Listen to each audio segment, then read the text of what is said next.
Thanks for being here, everybody. Good afternoon.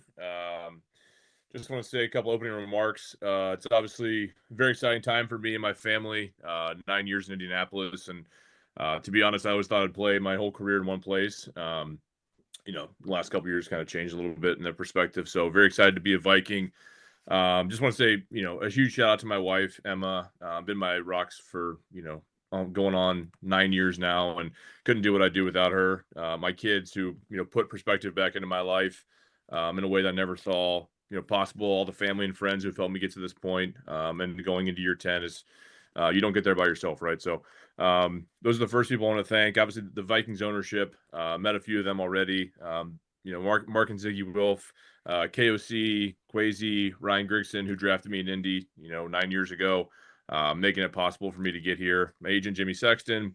And then lastly, a big shout out to the Colts family, the Irsay family, everybody involved.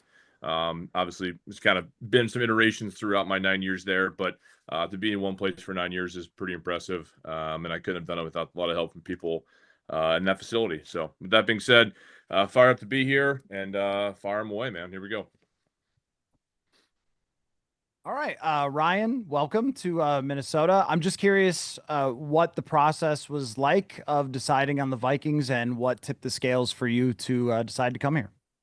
Yeah, I mean, there was, a few different teams calling, and to be honest, I was actually on a flight when this was all going down, which is probably the worst place to be since you can't answer your phone. So big shout out to Jimmy Sexton for doing this via text message. But no, I think, there was a few teams involved, and as I started looking at it, like Minnesota was the most appealing place. And I think, I can probably go into super depth into this answer, but even in the AFC South, watching some of the NFC North teams, like you watch different offensive lines throughout the year, and I think you can watch a team and how they play, their head coach, who they play for. Obviously, the NFLPA report card comes out every single year, and they're always number one or number two.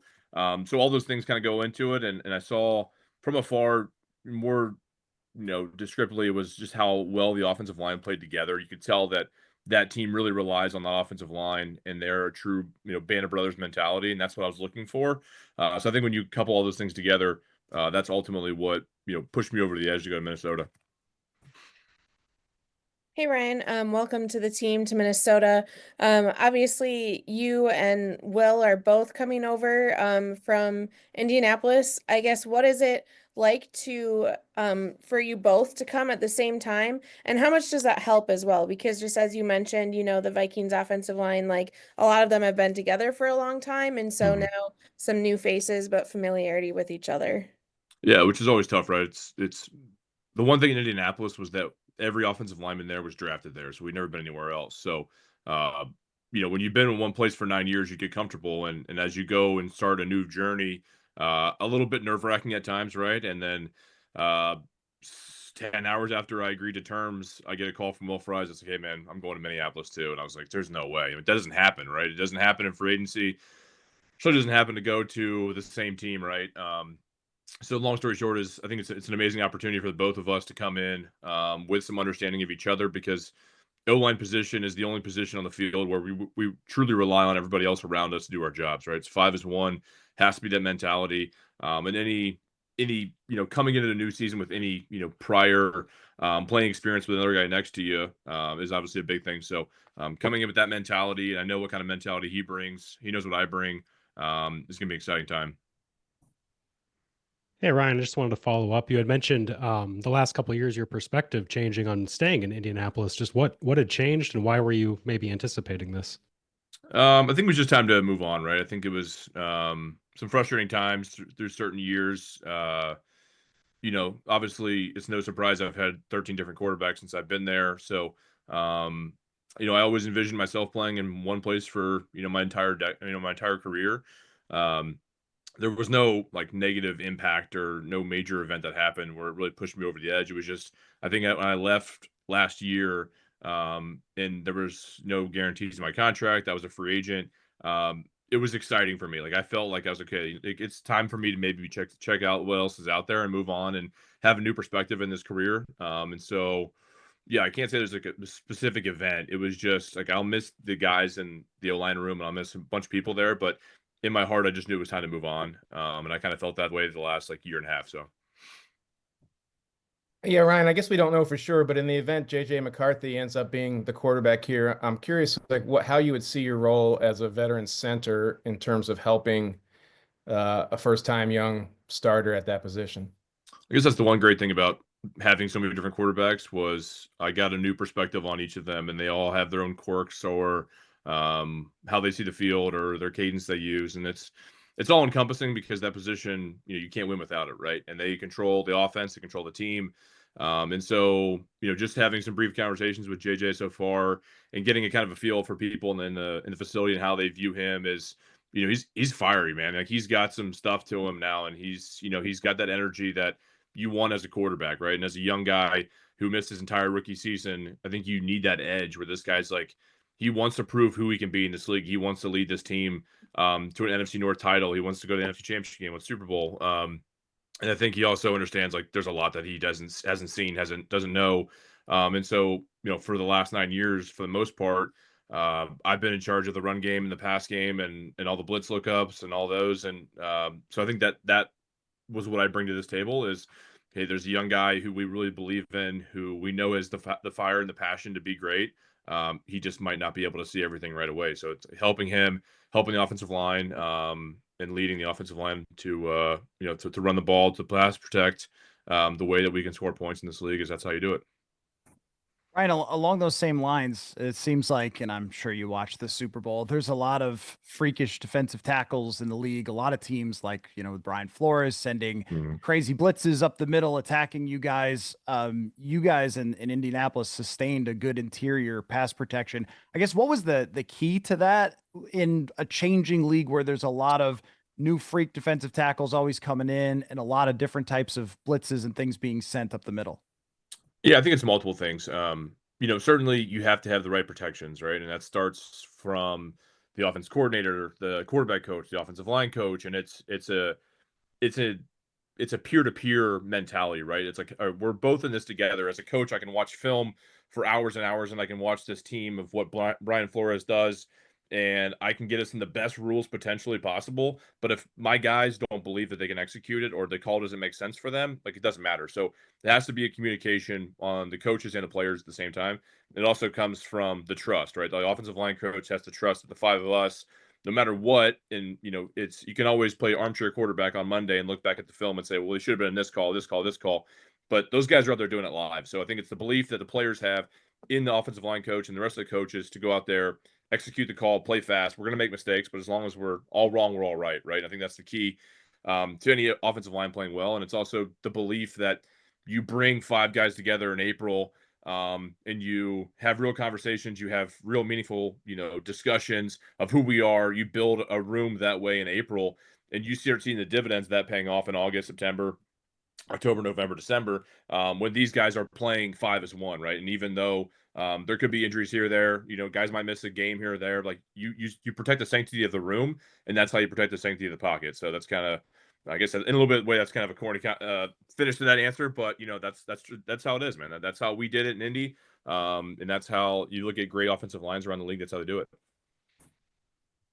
Hey Ryan, welcome. I just wanted to ask how excited you are to reunite with Jonathan Allen, and then what role you guys see with the investment that the team has made on the interiors of both the offensive and the defensive line merging into the pre-existing identity here. Yeah, I mean, Jonathan's a great player. A couple years younger than me in Alabama, but I mean, I just remember going against that defensive line when I was in college, and it also, made me a better player. I'm sure he'd say the same thing about him. And so to see him again, a familiar face in a new place, right, is always a great thing. And it'll be great to go against him every single day in practice. It makes us all better. And then, as far as the interior of the offense, defensive line, like the league is always progressing, right? When I first came in, it was the true 7-man protection, and it was big tight ends and all that. And in a way, offenses have always kind of evolved, and they've kind of followed a little bit of college, and now it's more spread out. But at the end of the day, I think if you watch teams who win and win consistently, it's all about running the ball, having a balanced attack, and then the defensive lines are the best. Like they're able to stop it, right? Like there's nowhere to run inside. You get a team in a second, third and long, and now you're Brian Flores defense, and you don't know where the pressure's coming from, and that's how you win games, right? So to invest in both sides of that, I think is a team that understands that there's the mentality of a team wins up front, whether it's both sides of the ball. If you can stop the ball on defense, you put teams in a hard position to score points. On offense, you have to run the ball. You have to protect well. It's not just always about the receivers, right? Like if the quarterback doesn't have time, who cares, right? So, and I think, in Indy, we always had the saying was like, as the O-line goes, the offense goes. And I think that was always in the back of our mind when we went into a game was no matter what happens, like it's on us. And that's the burden that the offensive line carries, right? Sometimes we're the first people to take the criticism, last people to get the praise, right? And that's what you sign up for. That's why the offensive line is so tightly knit. So speaking from the offensive line perspective, that's what makes us who we are, and that's the mentality we'll bring this year. Ryan, what impressed you most about Will's development in Indy? Yeah, I mean, I could sit here and talk about him for all day, man. He's just, I've played with a lot of talented players. I've played with first rounders. I've played with undrafted guys, and I've played everywhere in between, right? And I think you look at him, 7th round pick, he comes in 21, and we were rolling for a while. I mean, we were one of the hottest teams in the AFC, and it's just kind of hard to figure out who he was going to be, right? Is he going to be a guard? Is he going to be a tackle? But the one thing he had was he had this mentality of like, no one's going to outwork me.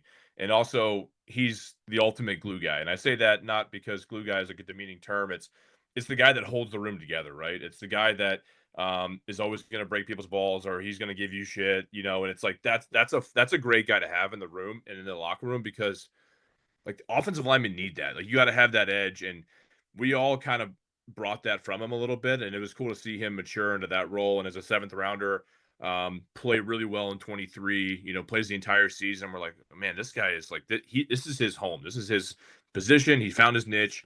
And then this year, obviously, was playing outstanding until he broke his leg. But watching his mentality every single day in the rehab. I mean, that was an extensive surgery, an extensive rehab, everything, right? For him to get back to where he is now and to get that major contract, that's not just an investment of what he's done. It's who he is, right? Like they do their due diligence of who these people are psychologically, what they're going to bring to this team. So, and I see that every single day in Indy, and I think you guys will see that as time goes on. Hey Ryan, I'm just curious, you did mention talking with JJ, of course, and I know it's been like a week, but have you been able to connect with anyone else either on the offensive line or just, on the team in general to sort of just get chatting with guys? Yeah, so I'm pretty involved in the NFLPA, so a lot of Vikings, a lot of O-linemen, just kind of that's it. Typically who makes up the PA is specialist and O-linemen. So we're kind of a tight-knit group. So I've actually known Garrett for many years now. So talk to him, talk to Brian O'Neill, Brendel. I've known Harrison Phillips for a long time now. So just getting to know those guys, and Quisenberry and Greg Mance. I mean, these are names of guys who've either played there for a couple weeks or many years, and all guys keep raving about is how great Minnesota is. And high school teammate of mine was Jordan Hicks, so he played there for a year or two, and it's just amazing. I mean, no one has a bad thing to say about it, and so getting to know those guys, just having some familiarity with their faces and who they are as players, certainly helps me feel a little more comfortable and ease. Hey Ryan, when you look at the makeup of Minnesota's offense with all the star talent that they have, how much easier does that make your job, and how much fun is it to know that you'll be playing with guys like Justin Jefferson and TJ Hockenson and whatnot? Yeah, I mean, I would say it certainly makes your life a little bit easier, but any offensive lineman in the NFL will tell you, man, it's not an easy thing, right? It's why I'm not talking shit on Sundays. I'm not trying to make my job any easier or any harder than it already is, right? So, there's amazing talent in the Minnesota Vikings on both sides, right? It's a fact. We played that defense last year, not a whole lot of fun. Brian Flores will dial it up on you with the best of them. So, then you look at the offense with the guys they've already have, the additions. It's exciting, man. It's exciting because you need those guys in certain positions to make impact plays. The offensive line, we're going to handle what we can handle, right? We'll do everything we can to be successful. Sometimes you just need guys to get open and to make plays, and you need the runners to run and see the zones and to see the lanes. And so it's going to be very exciting to get into April and just to start building the team, right? That's when you build a team, is April, May, and you roll into training camp with that crew, and you start to see what you can become. But it starts off the field, and obviously the talent's going to be there, so it's just exciting. I just wanted to say thank you to a couple people that helped me get to this place, and just kind of want to go through that. And because this journey can't be done alone. There's a lot of really great people that helped me and helped my family get to here. So I just want to start by thanking the Vikings organization, Coach O'Connell, Kwesi, ownership, Mark and Ziggy Wilf, for believing in me and enough to bring me here and to, get a chance to compete in this team and, hopefully do good things for this team into the future. Wanted to say thank you to the Colts organization originally for taking a shot at me in the 7th round, 4 years ago. Thank you to Chris Ballard, Brian Decker, some people that are a big part of my development and, things there. I want to say thank you to my teammates, all the old linemen back at the Colts, guys like that I grew up playing with and, helped me out a bunch. Thank you to Coach Tony Sperano, had a big, part of my development and he knows I love him. Thank you to Eric Rosemeyer, my high school coach, really helped me, hit the ground running when I, got into football and all the things he's helped to develop me.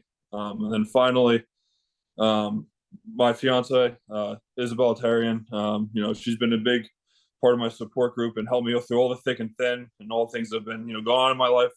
And finally, my parents, supporting me from day one, making a ton of sacrifices for, me and my family and driving to games and driving us all over the places to camps and workouts. And, my dad had me doing, push-ups with chains on my back when I was in 4th grade. And, I think it's safe to say that he was doing something right back then and, it's helped me with all my work ethic and things like that. So thank you to my parents for always being loving and supporting and sacrificing to help me get here. So those are, sure, I left out some people and some feelings are going to be hurt, but sorry, that's what came to mind. And I appreciate you guys.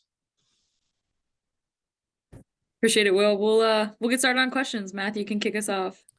Hi, Will. Great to meet you. We were talking with Ryan Kelly earlier, and he was telling us about your journey in Indianapolis, sort of making a name for yourself on their offensive line. I'm curious what Ryan meant to you and your development to get to the point where not only you could be a starter, but then a highly sought after free agent here. Yeah, Ryan was, one of my good friends and really had embraced me from day one. He had a big part in bringing me into the group and bringing me along. And, I was the only rookie when I first got to Indianapolis. And, he did a lot for me and my fiance, had us over for Thanksgiving and really just made us feel welcome, not only to there, but to the whole group. And, gave me the confidence to, be able to be myself and flourish and, bring what I had to the table.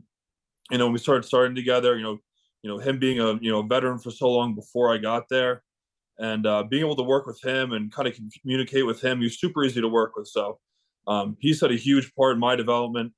He's done a lot for me and my family. And, I love that guy. And it's exciting to be able to keep playing with him and keep, doing this thing for a couple more years because he's meant so much to me. And, my time as a football player in the NFL, he's been big time. Hey, Will, where are you at with your leg and in terms of your recovery and getting back to doing normal everything football wise? And when it happened, were you in your free agent year, were you at all concerned it would impact, your potential to get the kind of contract you were looking for? Yeah, I think any time that you suffer a season-ending type of injury, there's always concern or what's next. But the thing that kind of helps with that is kind of focusing on a new mission. And my mission was to get better as fast as I possibly could. I knew down the line that at some point this was going to impact me, positively or negatively, but I look at it in a good way. It kind of taught me how to reshift my focus and be grateful for certain things in my life. But it was definitely a challenge. There's nothing easy about it. I'm grateful to be at a point where I'm getting, a lot better. All the recovery stuff has gone well. We don't have to play football in March, which is great, but we're getting better every single week. So I'm super grateful for that. The training staff back in Indy for helping me out throughout that process. Excited to work with everyone here. Got started the other day, and we're just going to hit the ground running and keep it pushing. So I feel like I'm in a good spot. We're getting better, and I feel good about it. Hey, Will, I want to know more about this 4th grade workout regimen. You had chains on your back at 4th grade? Yeah, that's kind of always the joke or the moment I think back to. But my dad always had me working out from a young age, and We were doing push-ups with chains on my back, flipping tires, doing all sorts of stuff, getting ready to, for football and baseball season. So it was just good, hard work he had me doing. And I think from a young age that really instilled a work ethic in me that, I'm not going to be outworked by anyone. I'm going to, out-train and do everything I can in my power to, be the best guard that I can be. And, I think back to those moments, even though I was so young and it sucked at the time, it seemed to really, pay off and help me out going forward. So it was, not fun at the time, but it's great now thinking back at it. It's kind of funny. Hey, Will, congrats and welcome. Thank you. Just as far as like as a seventh round pick, you come in and you kind of change your ceiling, right? Like Sure. what could ever be, maybe not in your mind, maybe you believed always, but what was the biggest key to that and really resetting what people could expect from you as a player in the NFL? Yeah, I think it's kind of like you said, when you have that belief in yourself and that confidence, and that didn't come on its own. I had people that helped me out and maybe even believed in me more than I believed in myself. Some of those people I kind of thanked before had a big part in that. But it's kind of a weird thing because no one really, there's no expectation when you're a seventh rounder. Maybe you make the roster, maybe you don't. Maybe you're on the practice squad, but I always knew that I belonged in the NFL, and I knew I belonged to be a starter, and I knew I could play at a really high level. And, that's what I expect to bring to here is to come here and play at a high level and be the best I can for this team. I think the only limitations are the ones that you put on yourself. So, as long as you're willing to put in the work, you can accomplish really anything that you want, and it's not easy. There's a lot of early mornings, long nights, and doing extra and doing stuff that people don't want to do. But that's what it takes. And there's no secret. It's just doing what others won't. And, being able to kind of push through those things that are uncomfortable. And it's just those long hour days. Hey, Will, welcome to Minnesota. I'm just curious, are you excited about this Vikings defense and kind of practicing against them and getting better? And what are your thoughts on that, being able to practice against, Brian Flores' system? Yeah, I mean, obviously, a very successful defense over the past couple of years with a ton of really good players up front. Getting to compete against guys like Harrison Phillips, Javon Hargrave, John Allen, like those are some, the best of the best when it comes to defensive tackles in the league. And when you get to practice against those guys every single day, it's just going to make yourself better. And, that's really what I'm all about. I want to come and compete against those guys, get better, make each other better. So I'm really excited about that. As far as the whole defensive scheme goes, Coach Flores has a, complex scheme with, provides a lot of different obstacles, and it makes you think, mentally as much as it is challenging physically. So really a combination of those two things and getting to compete against them, all spring and summer, will make us, battle tested for the year. Yeah, hey, Will, welcome to Minnesota, man. What was it about the Vikings? I'm sure you had a lot of opportunity, but what was it that for you made Minnesota the decision? Yeah, I think looking from afar and looking from Indy when you're, kind of sitting at home watching other games, you always have a lot of respect for Minnesota and the Vikings and the way that, this program is run. And obviously a very good team, and it's exciting to watch. But really when you get to kind of put the faces to the names, you get to talk to Coach O'Connell and talk to Coach Cooper, it made it an easy sell. I mean, there's some genuine people, excited to get better, excited to improve this football team. Just the way they, came to me and, just got to know them a little bit more. And it was super exciting. So it's a really good, fit, I think, for me, and getting to know those guys some more. And I'm excited to, play for those guys and keep getting better and, hopefully help the team get better. Well, the Vikings investment in you is part of an effort clearly to improve the interior strength, the interior pass protection, in a league that has a lot of complex blitzes for people like Brian Flores, defensive tackles who are freaks and things like that. Like, what is the key to you guys playing at a high level in terms of interior pass protection? Like, what's the biggest factor in being good at that? Yeah, I think first off, it kind of starts in, the spring whenever he comes back for OTAs, is building that communication and trust and camaraderie. Obviously me and Ryan have that, but I think with the whole group, it's going to be important that, they trust me and they trust Ryan, because, we'll be the new guys, coming in, and it's important to me that I'm able to build that trust with Brian O'Neill and Christian Darasaw and Blake and all those guys, and that they can rely on me, and that's really my whole deal. Is I want to be able for them to be, trustful in me. I want them to be able to rely on me, know that I'm going to do my job, and know I can rely on them. So it's really about building that trust, the communication, and then it's just you got to put your hand in the ground and make a stand at some point. Part of it's just mental and physical, and you have to take a stand and know you're not going to lose this battle, and you don't have to overly complicate it. It's just a couple of simple things done really well. Yeah, well, maybe a dumb question, but is it your assumption, expectation that you're playing on the right side, or does it matter to you, or you guys even talk through that sort of thing? That would be my assumption. I'm sure it's been communicated. Maybe I'm sure that's the case. If it's not, I'll play wherever they need me. It doesn't matter. But that would be my assumption. Aside from providing you with your nickname, what extent of Ryan's impact on you, or what would you say is his greatest trait that you've drawn from? Yeah, just the way he is as a leader and communicates. He's a very smart player. He's incredibly intelligent with making ID calls and having a feel for pressures and games and things like that. And that's a lot of stuff that's rubbed off on me. The way he sees the game, and he's able to help me watch film and improve my game that way.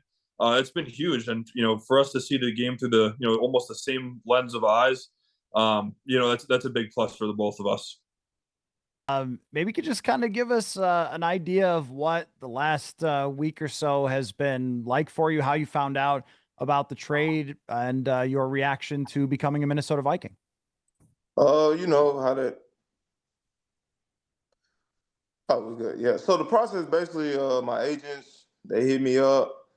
They're gonna put a stick around Tinder on you. I got an email. Then they was like, we just gonna look for other teams, and Minnesota Vikings was one of them, and it just seemed right, so I picked the Vikings. Hi, Jordan. What appeals to you about the type of offense that Kevin O'Connell runs and working alongside Aaron Jones in that offense? I just love that he wants to give me the ball, so that's what I loved about it. Jordan, when you saw the Minnesota Vikings offense from afar, what first came to mind about the way they operated and just the way Kevin O'Connell was able to get his superstars the football? Honestly, I haven't really looked too much into it, so I can't really say.